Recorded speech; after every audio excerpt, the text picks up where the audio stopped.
大家好, 안녕하세요. 최신 계정 HSK 상급 한권으로 끝내기 서희주 강사입니다. 이번 시간에는 계사편을 쭉 이어서 한번 보도록 할 건데, 지난 시간에 이제 저희가 뭐 대상을 나타내는 계사라든지 장소, 시간을 나타내는 계사를 살펴봤는데, 이번 시간에는 나머지 계사들은 또 어떤 것들이 있는지 살펴보도록 할게요. 먼저 방향을 나타내는 주요적인 계사 중에는 왕하고 샹을 봐주시면 돼요. 일단 왕 같은 경우는 무엇 쪽으로 라는 뜻이고, 샹도 어디 쪽으로 라고 해석은 해주셔도 되고, 그대로 글자 형태 살려서 무엇을 향하여 라고 봐주셔도 돼요. 그럼 저희가 예문으로 한번 보도록 할게요.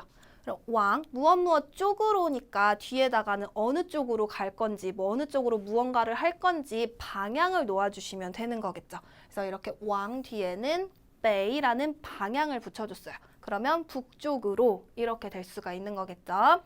예문 읽어볼게요. 你们往北走200米就到了. 너희들은 북쪽으로 걸어가요. 어느 정도 걸어가요? 200미 하면 200m 걸어가면 就到了. 어떻게 됩니다? 도착합니다. 라는 거죠. 그래서 일단은 저희가 봐주셔야 될 부분은 왕 뒤에 이렇게 방향이 온다 라고 봐주시면 돼요. 방향이랑 묶어주시면 되고, 그리고 나서 이제 시향을 보도록 할 건데, 마찬가지로 방향을 이렇게 넣어주시면 돼요. 이번에는 남쪽이 나왔네요. 그쵸? 시향난 똑같이 이렇게 사용을 해주시면 돼요. 예문 보시면 他们从那儿向南走了100米. 그들은 그곳이죠. 날 하면 그곳에서부터 남쪽을 향해서 걸었어요. 얼만큼? 100m 걸었어요. 라는 거죠. 여기서 미는 미터라고 해석을 해주시면 되고, 그래서 지금 똑같아요. 뒤에 방향 이렇게 붙여서 수러를 어떻게 어느 방향으로 진행을 시켰는지 문장 만들어 주시면 되고, 참고로 여기 나온 시향 같은 경우는 지난 시간에도 출연을 했었어요. 뒤에 대상을 붙일 수도 있는 그런 계사였어요. 그래서 누군가를 향해 소개를 한다 뭐 이렇게 할 때 시향 타介绍 이렇게도 표현을 할 수가 있죠. 그래서 시향은 뜻이 여러 가지를 가지고 있구나 라고 보시면 돼요. 그랬을 때 이제 왕은 방향만 나타내는 거기 때문에 뒤에 대상을 넣어서 누군가를 향해서 소개를 한다 할 때는 왕을 쓰시면 안 돼요. 샹으로 쓰셔야 돼요. 여기서는. 그 다음에 이제 보게 될 계사는 목적이나 원인을 나타내는 그런 계사들이에요. 그래서 보시면 뜻이 무엇을 위하여 라는 뜻을 가지고 있죠. 볼게요. 왜이가 한 글자로 지금 쓰일 때는 뭐뭐 때문에 무엇을 위하여 라는 뜻을 가지고 있어서 목적이나 원인을 나타내고 있고, 왜이러 같은 경우는 무엇을 위해서 라는 뜻인데 목적을 나타내요. 그리고 이렇게 문장 앞으로 나와서 목적을 이렇게 말한 다음에 그리고 이 목적을 위해서 어떻게 한다 라고 이렇게 문장이 흘러간다 보시면 돼요. 예문 볼게요. 첫 번째 예문부터 我真为你高兴. 나는 정말 진짜 당신 때문에 기쁘다 라고 해석을 해주시면 되겠죠. 그래서 기쁜데 너 때문에 기쁘다 라고 이렇게 为你가 묶여서 사용을 했고, 아래 문장에서는 为了这次比赛.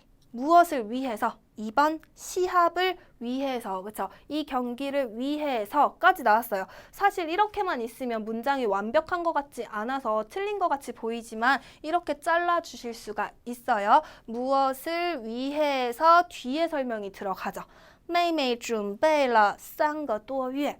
여동생은 준비했습니다. 3개월쯤이라고 보시면 돼요. 여기서 뚜어는 3개월 정도 그렇게 준비를 했습니다. 그래서 조금 특이하게 이렇게 문장 앞에서 끊었을 수도 있구나 라고 보시면 되겠죠. 그래서 왜하고 왜일러 저희가 살펴봤고, 그리고 나서 이제 저희가 인왜라는 표현은 해석이 어떻게 돼요? 뭐뭐 때문에 라고 해서 원인을 나타내는 그런 계사에 속해요.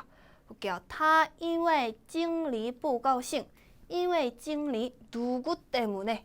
经理 하면은 사장님이죠. 그렇죠? 사장님 때문에 어떻다? 不高兴, 기쁘지 않다 라고 해서 원인을 나타낼 때는 이렇게 인웨이를 사용하기도 해요. 저희가 목적이나 원인을 나타내는 그런 개사들을 살펴봤는데 이번에는 근거나 방식을 나타내는 개사들을 살펴볼게요. 대표적으로 이제 여기에 나온 根据라는 단어가 있죠. 해석은 무엇을 근거로 라고 해서 왠지 어렵게 쓰일 것 같지만 이 앞부분에 이 부분을 보시면 굉장히 저희한테 익숙한 표현이에요. 根据这段话 이거 HSK 시험 볼 때 굉장히 많이 볼 수 있는 표현이죠. 이 문단을 근거로 우리가 알 수 있는 것은 하고 물어보는 독해 문제에도 문제에 출연을 하고 듣기 문제에도 출연을 하는 부분이어서 굉장히 익숙하게 보실 수 있을 거예요. 그랬을 때 무엇을 근거로 라고 하는 거고 뒤에다가는 이렇게 어떤 걸 근거로 하는지 넣어주신 다음에 웨일러처럼 마찬가지로 이렇게 끊어서 사용을 할 수가 있어요. 앞에서 딱 끊고 이걸 근거로 어떻게 한다. 뒤에 설명이 또 들어가겠죠.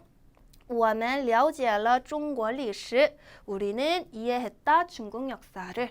그래서 지금 이거는 보통 이제 이렇게 묶여서 나오는 경우가 대부분이기 때문에 덩어리로 외우셔도 괜찮을 것 같아요. 根据这段话 이 부분. 그다음 건쥐 저희가 살펴봤고 마지막으로 이제 이용을 한번 살펴볼게요. 이용이라는 단어는 사용하다의 뜻을 가지고 있기도 하고 개사로 사용이 될 때는 무엇으로 라고 해석을 해주시면 돼요. 예문으로 바로 보시면 이용 콰이즈, 콰이즈 같은 경우는 젓가락을 뜻하는 단어죠. 젓가락으로 이렇게 해석이 되는 거예요. 젓가락으로 무얼 합니다. 吃饭, 밥을 먹어요 라고 해서 방식을 지금 나타내고 있는 거죠. 밥을 어떻게 먹는지, 뭐 도구, 어떤 도구를 사용하는지 그런 걸 나타낼 때는 이용을 사용해서 저희가 이렇게 문장을 배열할 수가 있어요. 그래서 다 한번 예문을 전체적으로 보면 他还不习惯用筷子吃饭. 그는 습관이 되지 않았어요. 여전히 습관이 되지 않았습니다. 젓가락으로 밥 먹는 것이 익숙하지 않아요 라는 문장이 될 수가 있는 거겠죠. 그래서 이용도 마찬가지로 여기서 개사로 쓰였기 때문에 혼자서 쓰이지 않고 콰이즈하고 묶여서 이렇게 개사구로 사용이 된다라고 보시면 되죠. 그래서 전부 개사의 특징은 항상 뒤에 뭔가 명사나 대사가 붙어서 사용을 한다라고 보시면 되고 지금 뒤에 붙는 그 대상들이 어쩔 때는 방향을 나타내고 근거를 나타내고 방식을 나타내고 각각 특징이 다를 뿐이에요. 그쵸? 그래서 하는 역할이라든지 위치라든지 예문을 통해서 정리를 해주시면 될 것 같아요. 이번 시간은 여기까지 하도록 하겠습니다. 수고하셨습니다.